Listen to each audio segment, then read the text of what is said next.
Check, check, check, 1, 2. It is Saturday, September 17th, 2022, and this is going to be a video on how I found my edge. This is not going to be about how you can find your edge. This is how I found my edge, and maybe you can take something from it that will help you achieve your goals. But it starts off with, well, there's a noisy propeller plane flying overhead just as I started this video.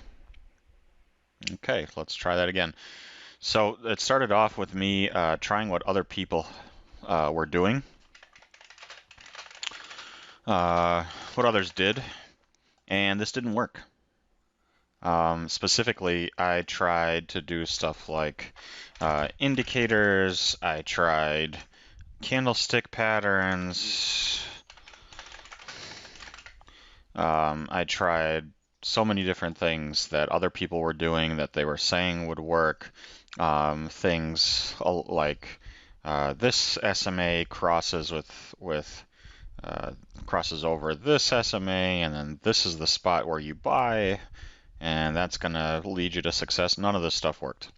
Not even just SMAs, but stochastics, RSI, bands, every indicator I learned about.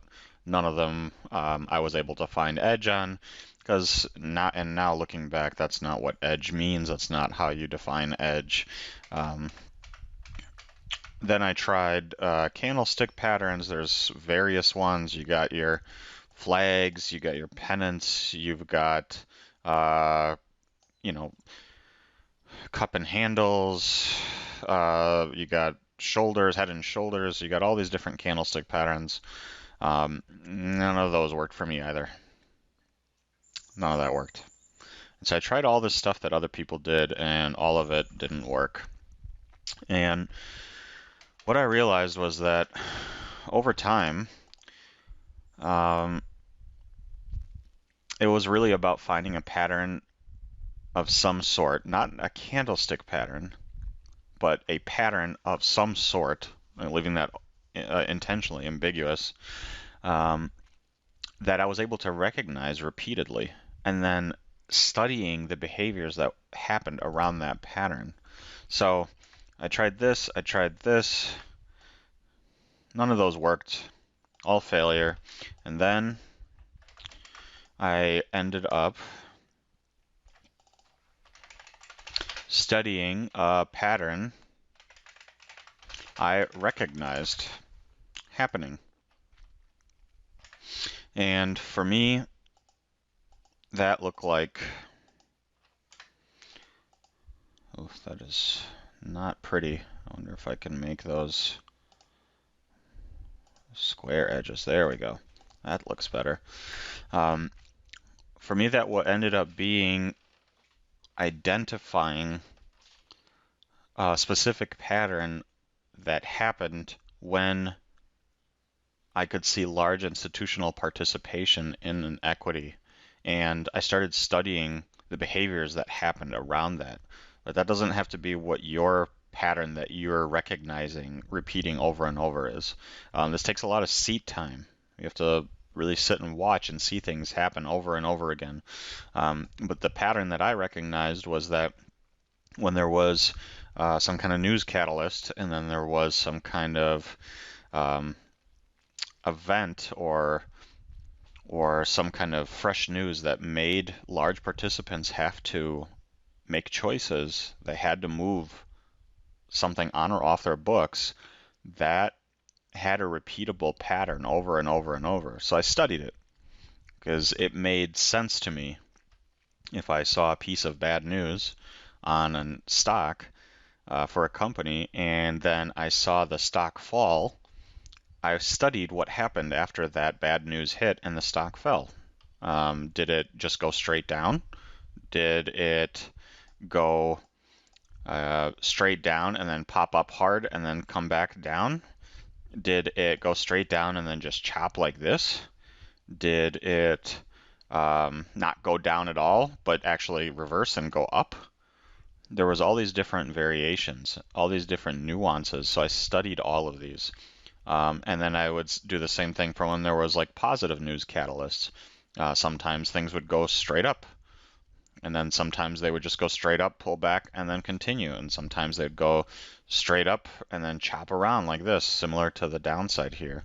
And then sometimes you get a good news catalyst, it'd spike up and then just tank after that. And all these things are nuances, they're behaviors surrounding this pattern that I recognized of fresh news catalysts driving institutional trader participation, forced participation, because something drastic has changed, either from a fundamental or a technical level, and that was the pattern that I had recognized. Again, that doesn't have to be the pattern you recognize, but that was the pattern that I recognized that I ended up really studying.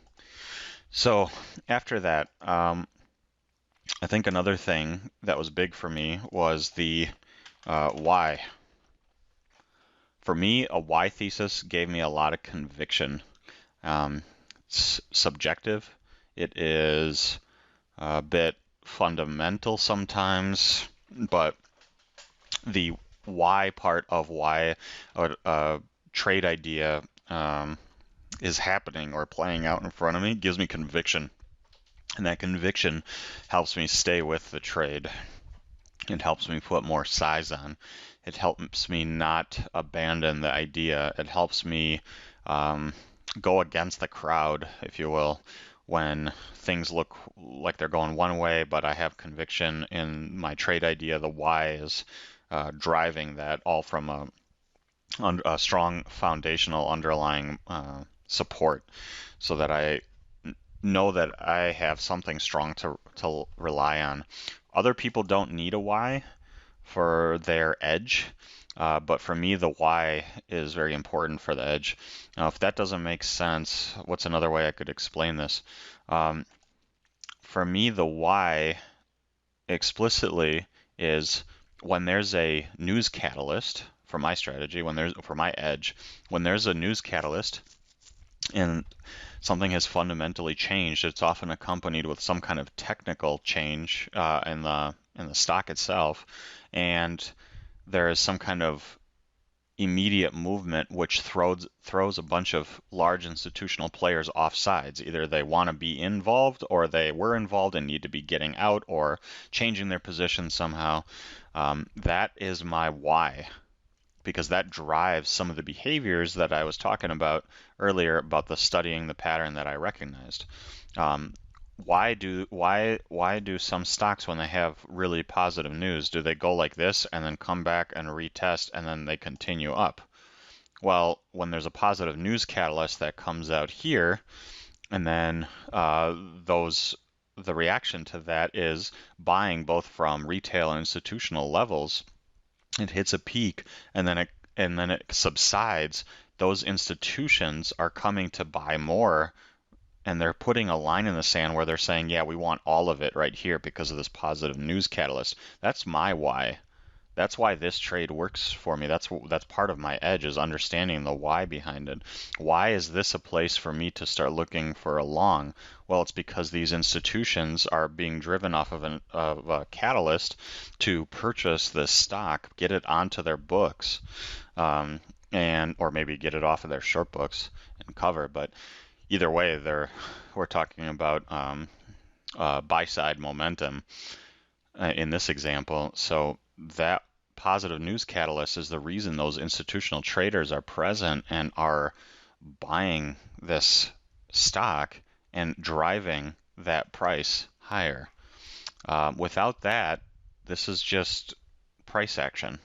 It doesn't have the why behind it. And I don't want to really participate in those. Those aren't as high quality of plays. So for me, the why is very important. For other people, it's not.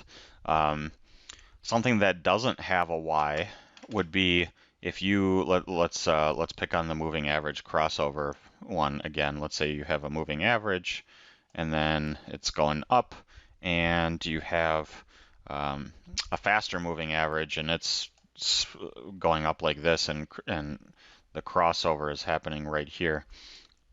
I'm not sure that's a significant enough why. Maybe that's fine. You don't need a why for your edge, but for me, that is two lines crossing without understanding what's actually going to move the stock in a directional bias, that's not enough for me. So um, if you are just trading purely technicals, maybe you don't need a Y, maybe you have some other pieces that you can add in that will help give you conviction in your edge. But this is an example of something that doesn't have a Y that I don't trade, but that's very popular amongst like beginner retail trader literature and courses and all that stuff. Buy here and then, sell when this happens. This is all in the category of tried what others did, indicators, candlestick patterns, and all of this did not work. So let's get rid of this stuff. So that's the why. Ultimately, what I realized was that, and this comes down to here, ultimately what I realized was that the strategy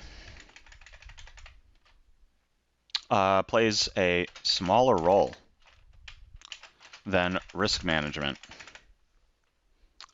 And not only risk management, it's risk and self-management. A strategy plays a smaller role than the risk management portion and the self-management portion.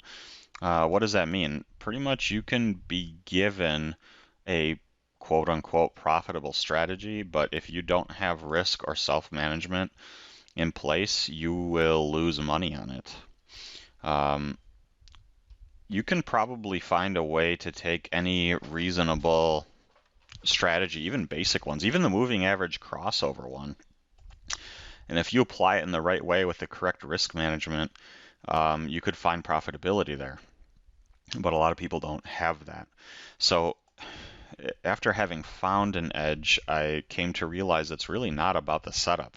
It really is not about the setup. That's actually such a large thing. I'm going to do this. It's not about the setup. It's about how you manage the risk and how you manage yourself, and less about the setup. Because these things that will present themselves over the course of many iterations of the market, over months, years, it won't be so much the strategy. It'll be about your risk management, your weak spots, your blind spots, your risk appetite, your lack of self-control, those kinds of things. That's what's actually going to dictate your performance more so than what strategy or setup you're taking. It's not about the setup. There's no golden cup. There's no perfect setup that's going to make you money. It's really about understanding yourself and understanding risk and finding a pattern that you can exploit that fits within your own self-risk profiles, if that makes sense. So this actually goes into another piece, and people tend to chuckle when I say this, but I think this is actually plays a larger part than most people give credit to, and that is childhood trauma. Once you get to a certain point, your hurdles will be not the market or the setup, but it will be overcoming events and trauma that happened to you as a child that now, as an adult, result in unwanted or irrational behavior during stressful times. Like trading can be stressful, is stressful. Those things that happen to you as a child will rear their head if unresolved. Once you can have an edge, you can have found an edge, you could even be partially successful with it. But if you have unresolved things from childhood, those events, that trauma will creep into your trading and start to mess with this piece right here with your risk and self-management. There's so many examples of this. There's so many traders who never dealt with this piece right here. This is such a key piece of this. So many people and traders haven't dealt with stuff from their past, and that's why they continue to fail on this piece here, because maybe they as a child never got to have the toy they wanted, so now that manifests itself in some behavior. Or maybe they were ignored as a child and that manifests itself in some other behavior. Or maybe they were told they were always perfect, so now they can't ever admit when they're wrong, and that manifests itself in another way. Maybe they were told they're always uh, not perfect, and so now they think that no matter what they do, they um, can't be a good person, and that manifests itself in another way. But we're all human, and we all have our own form of childhood trauma. Even if you had good parents or whoever was taking care of you, stuff happens to you. Maybe you lost somebody that you loved, and you never really dealt with it, and it creates some kind of unintended behavior that rears its head when you're in stressful situations like trading. Again, a lot of folks chuckle when I talk about this, but this is probably one of the largest pieces. Um, this is definitely one that I am currently battling with stuff that happened to me as a kid. As I'm trying to exploit my edge, I can see these things coming up, and I'm dealing with them to try to get my risk management and trade management in control while still acknowledging these things. And that's the dance between these two is so tightly coupled, is what I'm finding. Again, it's not about the setup, it's about how you manage yourself and dealing with this stuff that rears its head on you. So um, what's the next step here? I think the next step is going to be, well, how do you even come up with a pattern? How do you even recognize a pattern? So coming over here, not from down here, but coming over here, I would say that you should focus, or I did, focus on what you like and know. So if something draws your attention, don't ignore that, listen to it. You don't have to do what others people are doing. If for you really like the um, eccentricity, if you will, of options markets, if you like that and it interests you, go focus on that. Try to find patterns in there. And it doesn't have to be just what security type you're looking at trading. It can be, but it can also be what types of catalysts or events. Maybe you like mean reversion style trading. Maybe that makes a lot of sense to you. Maybe you like you don't want to be participating in trends. Maybe you do want to participate in trends. Maybe this is you. You want to buy here and you want to just hold until here. And if you look at this and that speaks to you, then that's what you should be focusing on. And that's what you should be studying. If you're someone who sees a channel like this and you see uh, something trading between a channel like this, and you're like, hey, this makes sense. I recognize this. This is happening. These mean reversion strategies, people make careers off of these. I mean, it's really easy drawing it in on a whiteboard here and saying, yeah, I'm gonna buy here, sell here, and make bank. But if this appeals to you, then don't ignore that. Go focus on that. There's gonna be a lot of work to do, but you should focus on the things that you like and that you know that you like and that attract your interest. And don't focus, I would say, on things that don't interest you, because it's going to be just walking up a mountain. It's going to be Sisyphus. You should focus on what comes easy. And for me, that was those news catalyst events and spotting the institutional trader presence in them. That was what I liked. And it also coincided with my why. Because when I saw institutions jumping in because they were forced to move stuff on or off their book, I know I like that. I was like, oh, this makes sense. They have to get rid of this position. There's nothing they can do. They're millions of shares in, and they have to dump it because of some terrible news. That makes sense to me. I like that. I am attracted to that. That's where I want to be. So that's what I focused on, and that's what I studied. And so the next step is, once you find what you like and what you know that you like, what makes sense to you, the next step is to uh, It's to observe. And actually not just observe, it's don't force it, just observe. And just observe it, study it. Observe what you like and know. Watch it play out over many, many, many repetitions. Don't try to force being the best trader of it on your first week looking at something that is interesting to you.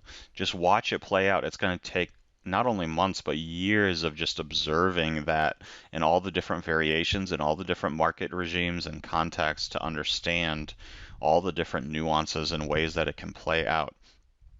So just be a bystander, an observer.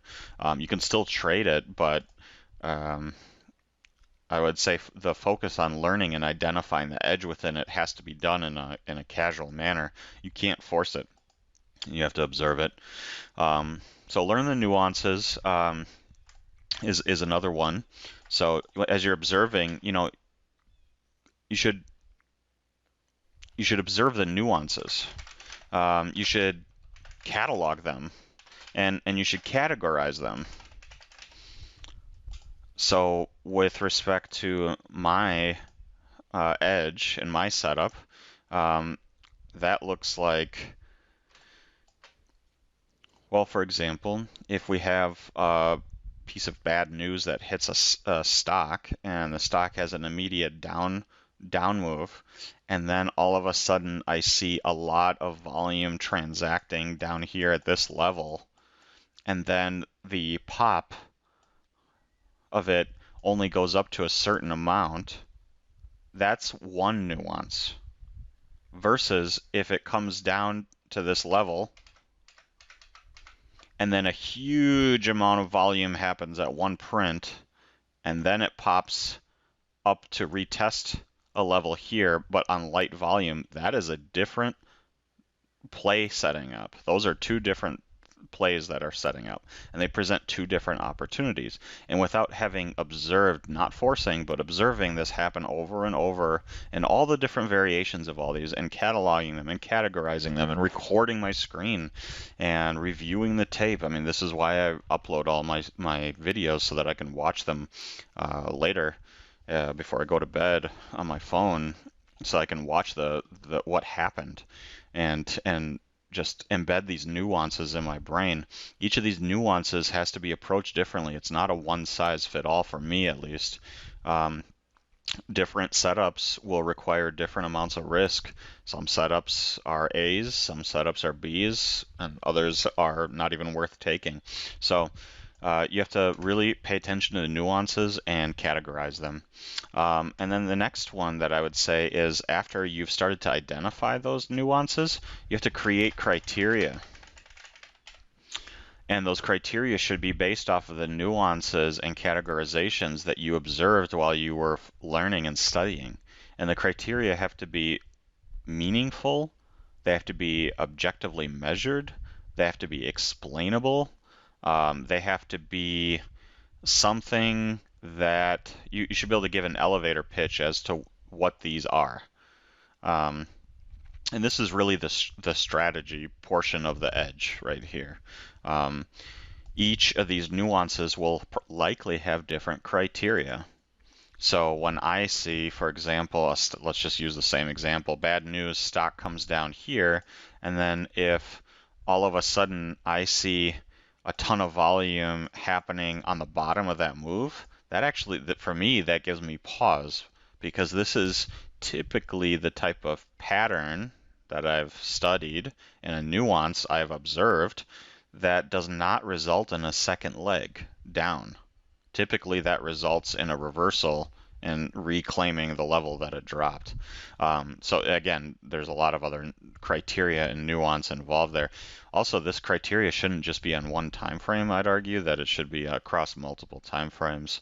I personally really rely on the daily and then intraday time frames, but the daily especially to see where things are positioned relative to one another. But these criteria are different for each setup and each nuance that I've cataloged and categorized. Another one is let's say there's just beautiful structure. So I have the bad news.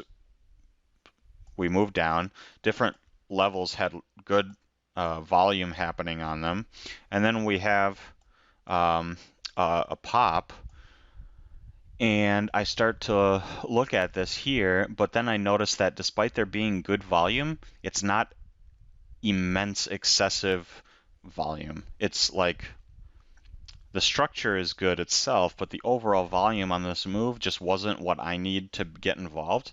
That is often a trap for my setup, and that is one of the things that I've sharpened my edge by not taking these types of plays when the overall volume isn't there. It might have good spots where some volume happened, but the overall volume just wasn't there. And so I won't participate in the continuation trade on those. So again, another nuance that I've cataloged, categorized, and really made so many trading errors participating in these that eventually you just learn not to touch the hot stove. But you have to create these criteria. They have to be explainable. You should be able to explain it to a 5-year-old. You should be able to explain it as an elevator pitch. And then from there, it's just refinement. Repeating and refining the nuances and the criteria on what you like and what you know, and just continually exposing yourself. And that is how I found edge. And all of a sudden, my numbers were improving until I really was able to say, hey, I got something here.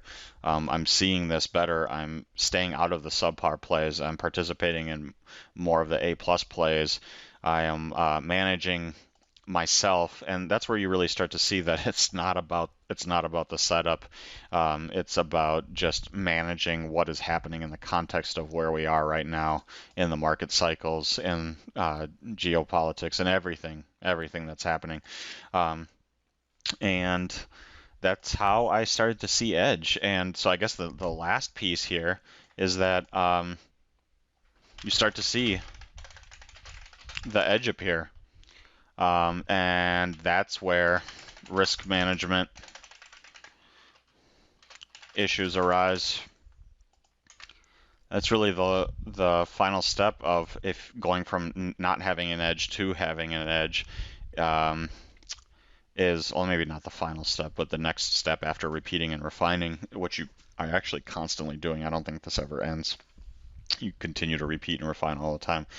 But this once you start to see the edge and you're able to exploit it and profit off of it, that's where the risk management issues really come up, because you'll start to do dumb stuff and you'll be like, why did I do that? I know not to do that, but I did it anyways. Well, that's this and this happening right here. That's what happens next. So that is how I found my edge. I basically found something that I liked after trying a bunch of things that other people said worked that really didn't work. So I basically threw it all away. Well, I didn't throw it all away. That's not true. I didn't throw it all away. It's stored in the attic, if you will. I don't rely on indicators for my trading or my edge. I don't really rely on candlestick patterns for my trading or my edge.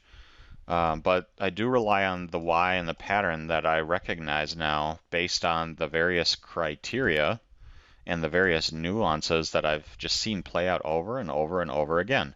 And now what it's really about is taking advantage and exploiting those events, those anomalies, but managing myself and the risk management and self-management and the childhood trauma that comes up to screw up my trade when I'm in it, from what could have been optimal execution or any other part of the trade management process. That's where these issues start to arise. So I'm still very much so on the journey. I am not a professional by any means, but this is how I found edge. And if you're someone who is either been in trading for a while, maybe a couple of years, maybe even a couple of months, I don't think if you're only a couple of months in, this is probably not applicable to you because you're still learning what the heck is going on. But if you've been in a couple of years and you're just not finding that edge and you're trying to do what everyone else is doing and it's not working, well, that's not surprising. Find your niche, find what you like, find what makes sense to you. Don't force it, observe it, catalog those nuances, really start keeping track of them. Understand, well, you don't have to have a why. I like having a why. Understand why the thing is happening, why it's an edge. Create those criteria to identify them, continue refining it, and then you'll start to see that edge emerge, and then that's when you need to start dealing with these guys here. So hopefully that helps some of you who are searching for your edge.